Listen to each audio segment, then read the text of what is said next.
انا جاي اقول لك النهارده البروتوكول المفضل لشعبان عبد الرحيم في مجال الشبكات، بروتوكول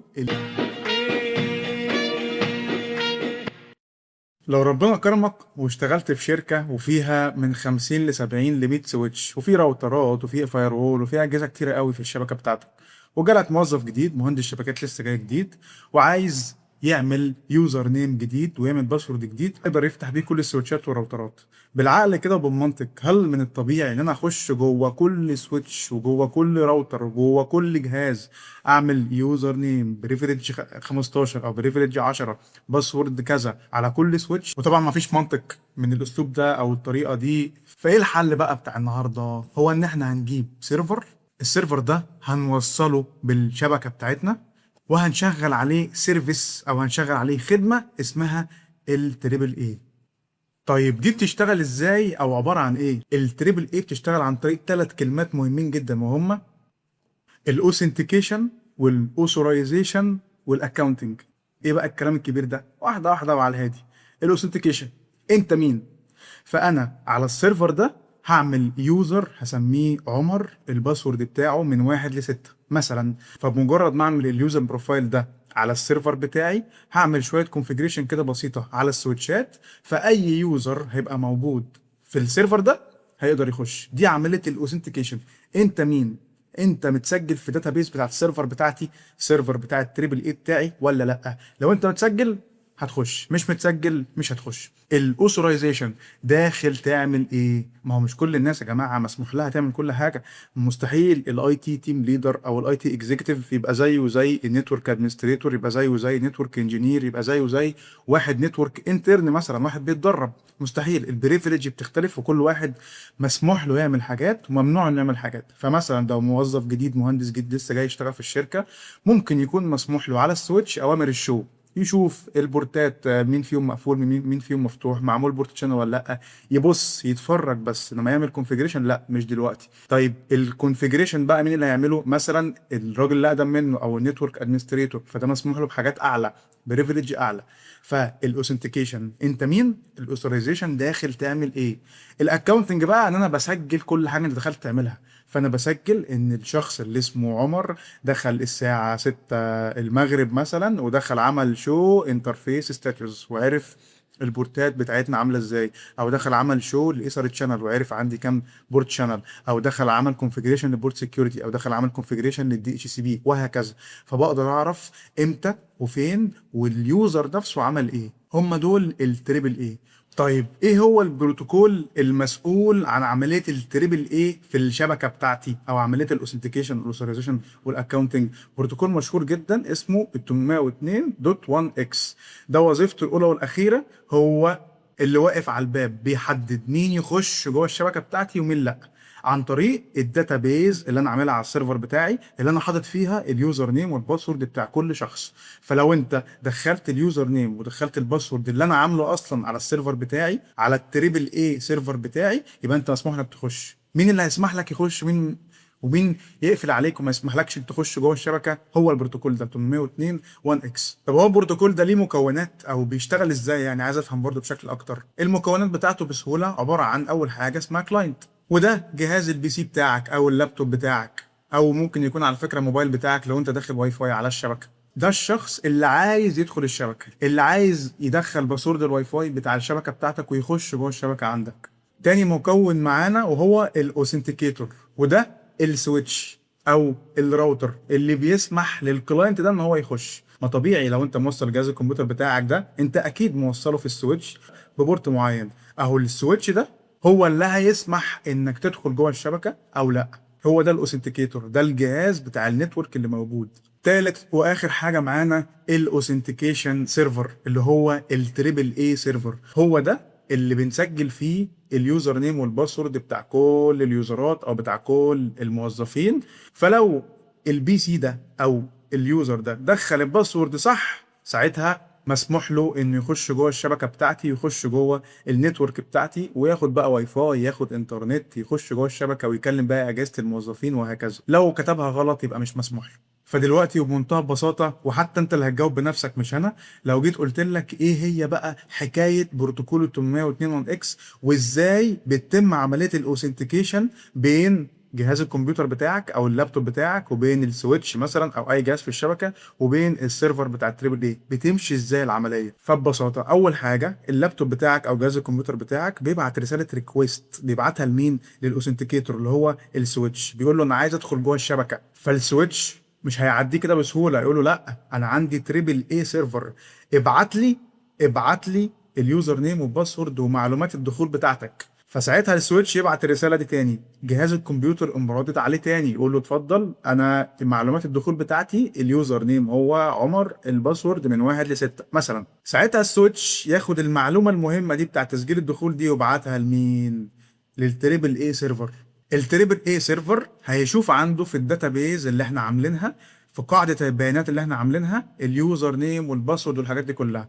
لو المعلومات اللي اللابتوب ده او البي سي ده صحيحه وموجوده فعلا في داتابيز بتاع التريبل اي، ساعتها التريبل اي بيرد على السويتش بيقول له تمام الراجل ده دخل معلومات صحيحه، الراجل ده مسموح له انه يدخل جوه الشبكه بتاعتنا، مسموح له انه يفتح الواي فاي بتاع الشبكه او بتاع الشركه بتاعتنا وهكذا. فساعتها الرساله دي تاني توصل بتاعت السماح، توصل من التريبل اي توصل للسويتش، ومن السويتش تقوم واصله للبي سي ده، والبورت ده بدل ما هو كان مقفول يشتغل ويتفتح والدنيا تبقى شغاله ومفيش مشاكل في اي حاجه.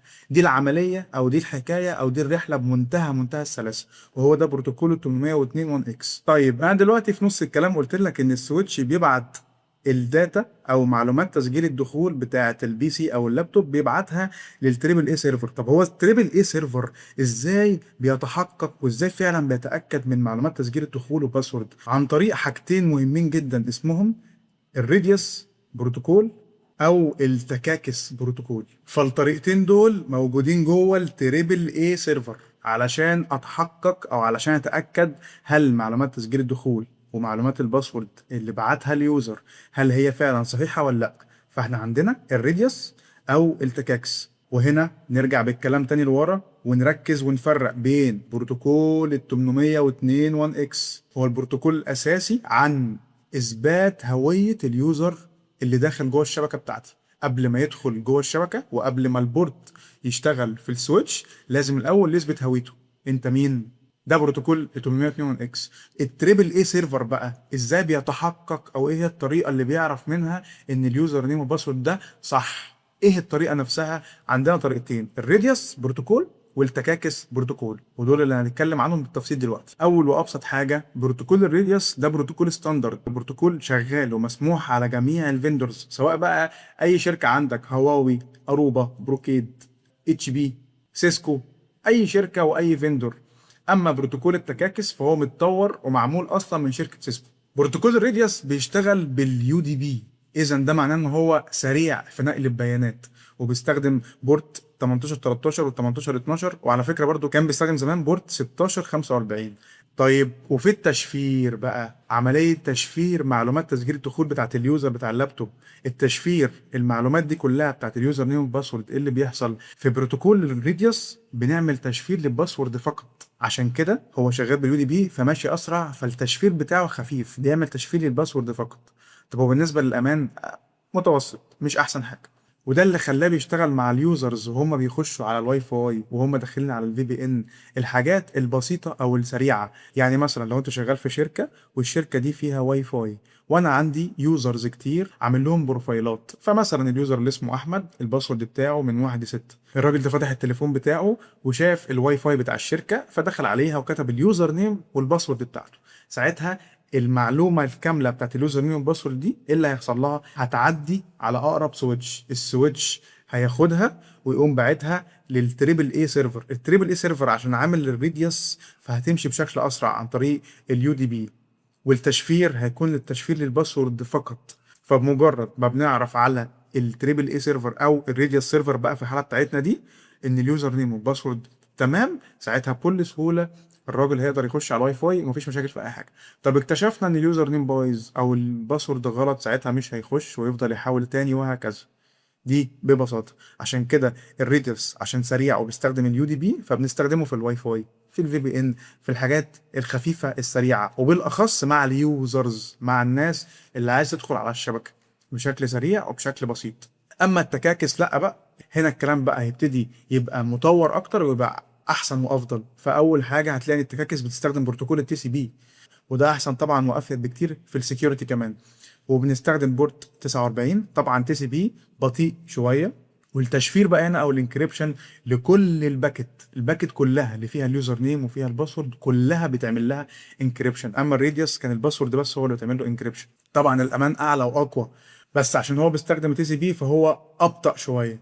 طيب نستفيد ازاي منه التكاكس؟ ان انا اعمل حاجه اسمها ديفايس ادمنستريشن. يعني ايه؟ يعني استخدمه في الاجهزه بتاعت الشبكات بتاعتي فقط، في السويتشات، في الفاير وول، في السيرفرات، اجهزه الشبكات بس، الاجهزه الحساسه، الاجهزه المهمه اللي انا محتاجها في الشبكه بتاعتي، هي دي اللي استخدم معاها التكاكس بس. وكمان في حاجه افضل وميزه رهيبه جدا في التكاكس مش موجوده في الريديوس، وهي حاجه اسمها الكوماند باي كوماند. بقدر احدد البريفليج، فانا اقول لعمر مسموح له يعمل اوامر الشو، اما محمد ممكن يعمل كونفيجريشن مثلا للايثر تشانل، او ممكن يخش عامه على وضع الكونفيجريشن تيرمينال مثلا عامه يعني. في الكوماند باي كوماند بقى انا ممكن لو هو عمل شو مسموح، اما لو عمل ريلود مش مسموح. فاتحكم في كل كوماند ايه اللي مسموح وايه اللي مش مسموح. عشان كده ده بيستخدم زي ما اتفقنا مع السويتشات والفاير وول واجهزه الشبكات فقط، نادرا لو استخدمته مع اليوزرز. فملخص سريع: التكاكس مع اجهزه الشبكات، الريديوس مع اليوزرز. وبالمناسبة شركة سيسكو عاملة سوليوشن جامد وخطير جدا اسمه سيسكو ايس. سيسكو ايس ده بيعمل الحاجتين دول مع بعض، وبيعمل برضو حاجات تانية كتيرة قوي، بس اهم حاجة بيعملها سيسكو ايس او الجهاز ده، سواء كان في اماية او كان جهاز سيرفر بجد يعني فيزيكال ممكن تمسكه، بيعمل التكاكس وبيعمل الريديوس وبيعمل ادارة لليوزرات وازاي يدخلوا، وبيعمل ادارة لاجهزة الشبكات ومين يخش وبريفليج ايه ومين مسموح له ومين مش مسموح له وهكذا. انا وانت زهقنا من الكلام الكتير، تعال نشتغل في الشغل العملي ونجرب بايدينا، يلا بينا. فلو انا عندي توبولوجي بالمنظر ده كده، عندي راوترين وسويتش، وعندي هنا ده السيرفر اللي هعمل عليه التريبل ايه، وبمناسبه هشتغل عليه الريديوس والتكاكس مع بعض عشان نجرب دي ونجرب دي كمان. فببساطه قبل ما تبدا وقبل ما تشتغل في الكونفيجريشن بتاع التريبل ايه، اتاكد من الاول ان كل الاجهزه شايفه بعض وكله مبنج ومفيش مشاكل في اي حاجه. فانا ببساطه هدخل جوه الراوتر، اعمل نو شت داون للبورت ده واديله الاي بي ده، وادخل جوه الراوتر التاني اعمل نفس الكلام، والسويتش ده هخش جوه فلان واحد اللي عليها كل البورتات وهديها الى اي بي ده، وهدخل جوه السيرفر ده برضو هديله الاي بي ده. وبالمناسبه الشبكه كلها سلاش 24، وهمنج كله على كله قبل ما اعمل اي حاجه. قبل ما اتصرف اي حاجه اتاكد ان كله مبنج ومفيش مشاكل في اي حاجه. وطبعا هغير الهوست نيم بتاع الراوتر، هخليه ده ار1 ار2 ده سويتش واحد. ولو انت زي كده ما بتحبش تتفرج على حد وهو بيعمل خطوات ومش عايز يقولك ومش عايز يجيبها في التصوير عشان هي خطوات مملة، بس انا هعمل يلا ايه يعني، ايه المشكلة يا نو شوت. وبعد كده اي بي ادرس 10 1 254 255 دوت زيرو دو دبليو ار. ما تنساش الهوست نيم بس ارجع اكزت الاول، خليك على الكونفيج كتير عادي. بعد كده الهوست نيم مؤدبة جدا، يا نهار ابيض، ده ار1 دو دبليو ار. خلصت، خش على حسين. انت هتكبر هتعملي فيها شخصية، ارجع تاني، ارجع. هنا نو نو كونفتي ان جي 0 على 0 على 0 نوشة اي بي ادرس 10 1 1 2 5 3 2 0. خلاص دو دبليو ار. خش جوه السوسو. سوسو يا سوسو يا سوسو، محتاج تعمل له باور. هناخد ده حطه لا مؤاخذة هنا، باور يا سعادة البيع.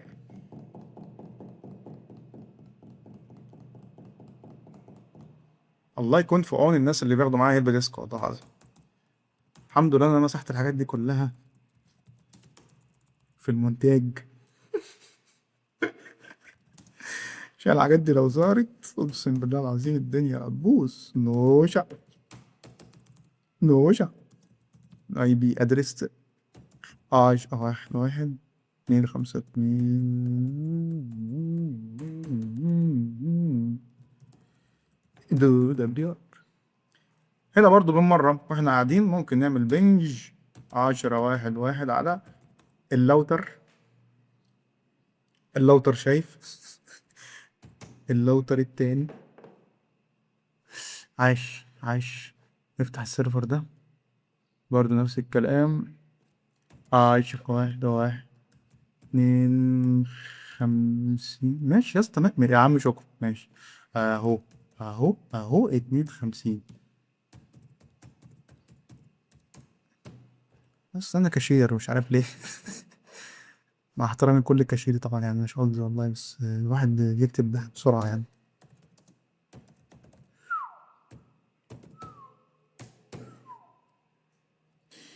الدنيا ايزي. 3 ماشي 2 كده. عم السيرفر شايف كله، الدنيا جميلة مفيهاش مشاكل في أي حاجة. كده احنا خلصنا. لا لسه الراوتر ده أنا تقريبا نسيت أغير اسمه. اكزيت هوست نيم R2 دو دبليو. والسوسو ده برضه نسيت أغير اسمه.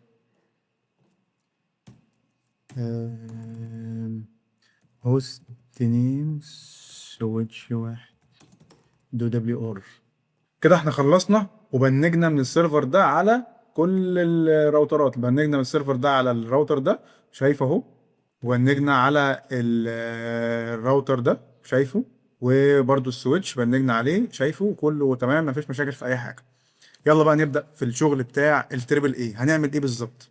احنا هنشتغل على جنبين. اول جنب ان احنا نظبط السيرفر، نظبط الريديوس والتكاكس اللي فيه، وبعد ما نخلص هنحط شويه كونفيجريشن او شويه كوماندات بسيطه خالص على السويتشات والراوترات علشان يبقوا شايفين او متعرفين على السيرفر ده، وعارفين ان في حاجه اسمها تريبل اي، وان انا مش هينفع ادخل كده اي يوزر باسورد، لا ده انا لازم ارجع للسيرفر اتاكد منه. بس كل ده الموضوع ببساطه. فاحنا هنخش الاول على السيرفر نخلص فيه القصه بتاعه التريبل اي. فاول حاجه هنفتح السيرفر ده كده ونختار سيرفيسز، وبعد كده تريبل اي نعملها اون. وزي ما انت شايف الراديوس بورت على 1645 ده القديم، ممكن تخليه عادي يعني عشان ايه ما نلعبش في اي حاجه. والنتورك كونفيجريشن هنا هنحط كل الاي بيهات بتاعت كل اجهزه الشبكات بتاعتنا، كل اجهزه الشبكات بتاعتنا. وهنا هنختار نوع السيرفر، هو هيبقى تكاكس ولا راديوس. فانا هقول مثلا ان اول حاجه الكلاينت نيم اللي هو راوتر واحد، الاي بي بتاعه 10 واحد واحد 2 5 4، والباسورد مثلا هنخليه سيسكو عشان برضو الباسورد ده هنحتاجه واحنا بنعمل كونفيجريشن على الراوتر ذات نفسه. وهنختار النوع بتاعه تكاكس عشان ده زي ما اتفقنا جهاز شبكات، جهاز ليه علاقه بالشبكه مش يوزر عادي. وبعد ما نخلص نقوم دايسين على اد، هيظهر معانا المنظر ده. هنعمل نفس الكلام مع باقي الاجهزه. الراوتر التاني اهو 2 5 3، ودي تكاكس وده سيسكو. وتعالى مثلا نخلي R2 نخليه بقى المرة دي ريديوس عشان نغير وبرضه تبقى شايف ده وشايف ده. المرة دي هسيبها زي ما هي ريديوس. والسويتش اللي في النص خليه يا عم تكاكس وخلاص. 2 5 2 ده تكاكس وباص، وبرضه الباسورد سيسكو. تمام احنا كده ظبطنا الاجهزه بتاعت الشبكات. يا ترى هتبقى عمليه الاوثنتيكيشن ريديوس ولا تكاكس ولا ايه الموضوع؟ تفاضل بقى هعمل بقى اليوزرات. ما انا عايز اعمل داتابيز فيها اليوزر نيم وفيها الباسورد اللي الناس مهندسين الشبكات مثلا هيخشوا على الاجهزه دي. هاجي هنا كده في الحته بتاعت اليوزر سيت اب، هعمل يوزر اسميه عمر مثلا، والباسورد عمر، واقوم عامل اد. ممكن اعمل بقى هنا يوزرات كتيره قوي بقى، يوزر اسمه محمد والباسورد بتاعه مش عارف ايه، يوزر اسمه حسين، يوزر اسمه مش عارف ايه، وهكذا براحتي بقى خالص. وطبعا عشان ده باكيت تريسر فسيميوليشن بسيط، ولكن في الشغل بجد على السيرفرات اللي بجد هتلاقي كمان خانه ظاهره كمان هنا تاني اسمها البريفليج. ممكن بقى احدد زي ما اتفقنا البريفليج. فمثلا عمر ده خلي البريفليج بتاعته 15، ده اعلى حاجه يفتح ويعمل كل حاجه. واحد تاني خليه بريفليج 7، واحد تاني خليه بريفليج 1، واحد تاني خليه بريفليج 6، وهكذا. كده احنا خلاص خلصنا الجزء الاولاني بتاع السيرفر. شكرا كده احنا خلاص خلصنا. تخيل فاضل بقى هنخش على كل جهاز من اجهزه الشبكات دي ونظبط فيها العمليه بتاعت ان يا جماعه اي شخص عايز يدخل عليكم يرجع الاول للتريبل اي سيرفر، نشوف اليوزر نيم والباسورد بتاعه. بس هنعملها ازاي؟ فانا بس عشان انا ايه بحب الالوان، فهفتكر معاكم ان ده التكاكس وده تكاكس وده الريديوس عشان بس نفتكر مع بعضهم. فتعالى نبدا مثلا بالراوتر ده كده. نخش جوه الراوتر عادي، واول حاجه هنفعل التريبل اي، فعشان نفعلها هنكتب تريبل اي نيو موديل انتر، وبعد كده هنشغل التكاكس، فنكتب تكاكس وتاب، هيجيب لك تكاكس سيرفر، ولو انا نسيت علامه استفهام هيقول لك هوست وكي. فالتكاكس سيرفر، الهوست ده السيرفر اللي انا هشاور عليه، اللي هو التريبل اي سيرفر هو ده، والكي ده الباسورد بتاع سيسكو اللي احنا لسه كاتبينه من شويه بتاع كل جهاز. فهكتب هنا كده هوست، بيقول لي عايز الاي بي، فالاي بي بتاع التريبل اي سيرفر كان 52 10 11 50. وما انساش نفس الكلام هعمل برضو تكاكس سيرفر، الكي او الباسورد هيبقى سيستم. بعد كده هكتب الامر الثاني تريبل اي اوثنتيكيشن لوجن ديفولت جروب تكاكس لوكال. ايه بقى الامر ده؟ ببساطه انا بقول للراوتر انت هتستخدم التريبل اي في عمليه الاوثنتيكيشن لما اليوزر يعمل لوجن. ايه بقى الديفولت بتاعك؟ هتشتغل ازاي او العمليه هتمر ازاي؟ الديفولت بتاعك انك هتعدي على الجروب الاول بتاع التكاكس اللي هو فيه اليوزرات اللي موجوده في السيرفر اللي احنا لسه عاملينها، اللي هو اليوزر اللي اسمه عمر، اليوزر اسمه حسين، اليوزر اسمه محمد. طيب لو السيرفر باظ هروح لفين تاني؟ لليوزرات اللي معموله في الراوتر نفسه اللي اخش بيها. يبقى الحل الاول انه هيعدي على التكاكس سيرفر. الحل التاني لو التكاكس سيرفر بايظ، خش يا عم باليوزر نيم والباسورد بتاع اللوكال. هو ده ببساطه السطر ده. ممكن على فكرة اعمل كده على اللوجن، يعني قبل اصلا ما الشخص يخش، هنشوفها كمان شوية، قبل ما يخش اصلا وهو لسه بيعمل لوجن هعمل عليه الاوثنتيكيشن باستخدام التكاكس. وممكن كمان اعملها في وضع الانيبل، يعني عارف انت بعد ما الشخص يدخل الباسورد بتاعه، فلما يجي يخش على البريفليج مود، المود اللي في النص اللي هو بنكتب له انيبل عشان ادخل عليه، ممكن كمان اعملها عليه اهو انيبل. فانا هغير بس بدل كلمة لوجن هحط كلمة انيبل انتر، بس كده. طيب هو انا اصلا بقى عامل يوزرات على اللوكال على الراوتر نفسه؟ لا. طب هعملها ازاي؟ ببساطه يوزر نيم نسميه مثلا اتعلمها بريفليج، يا ترى الراجل ده مسموح له ايه، 15 مثلا، والباسورد اتعلمها. ده في حاله ان انا لو التكاك السيرفر باظ هدخل باليوزر نيم ده. طب هدخل ازاي؟ باستخدام حاجتين مشهورين جدا، يا اما الاس اس اتش يا اما التلنت. تعال نلعب ونجرب التلنت دلوقتي. فهعملها ببساطه عن طريق لاين في تي واي من 0 ل 4، وهقول له بعد كده هنا لوجن اوثنتيكيشن ديفولت، وبعد كده ترانسبورت انبوت، وايه النوع هيبقى تلنت، ثم اكزيت دو دبليو ار. انا كده خلاص خلصت الراوتر الاولاني. هعمل نفس الكلام على السويتش ده، بما ان احنا متفقين ان احنا هنشتغل عليه برضو تكاكس. فيلا بسرعة نجرب مع بعض. اي نيو موديل تكاكس سيرفر هوست 10.1.1.52، وبرضو تكاكس سيرفر كي او الباسورد سيسكو. وبعد كده هعمل السطر الطويل اللي اتفقنا عليه A authentication login، ايه الديفولت بتاعك، جروب تكاكس، ثم اللوكال. ونفس الكلام هيبقى على اللوجن، ونعمله على الانيبل بالمرة، ونعمل برضو اليوزر بروفايل على السويتش نفسه عشان لو التكاكس باظت. يوزر نيم اتعلمها بريفليج 15، باسورد اتعلمها. بعد كده زي ما اتفقنا نشغل بقى التلنت لوجن اوثنتيكيشن